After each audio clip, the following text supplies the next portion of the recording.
Franck Yvonne et c'est un nouveau numéro d'une histoire, une question. Voici l'histoire encore rapportée par Jean-Claude Carrière, comme les nombreuses que je raconte en ce moment.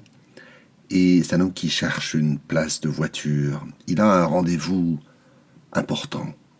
Peut-être que c'est pour un nouvel emploi, peut-être que c'est pour un contrat, peut-être que... Toujours est-il que pour lui, c'est sa vie qui se joue là.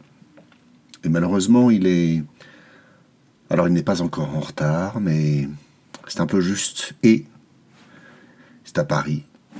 Il y a beaucoup de voitures partout, il ne trouve pas de place.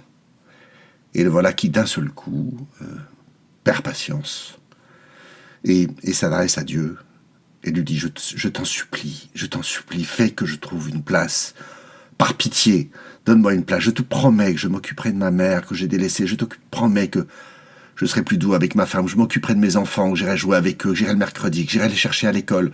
Cet ami que j'ai délaissé, qui est dans le besoin, comme je le sais, je cesserai de l'ignorer. Je t'en supplie et je te prierai chaque dimanche. Toi, je t'en supplie, mais fais que je trouve une place, vraiment, très vite.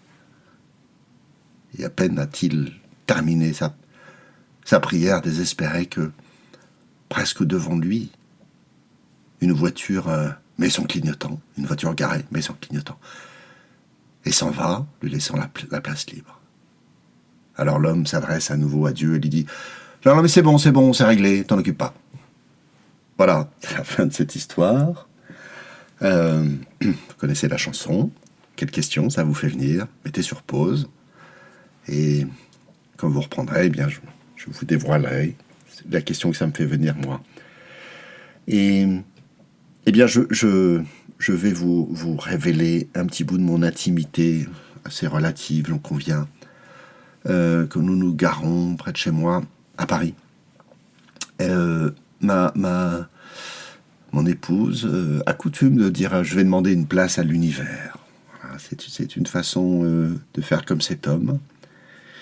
Et je dois dire que ça a l'air de marcher. En tout cas, on trouve une place. Pour moi qui étais nourri au lait de la pensée rationnelle, c'est un peu fort de café de croire ça. Je me moque d'elle gentiment, je précise gentiment, et je lui dis qu'il n'y a pas de raison. Enfin, je n'argumente pas, voilà, je trouve ça rigolo. Mais au fond, qu'est-ce que j'en sais, n'est-ce pas? Je trouve que c'est un argument, non pas un argument, mais c'est une supposition colossale de penser qu'il y a une entité quelque part qui s'occupe de me trouver une place de voiture. Est-ce qu'elle téléporte les voitures?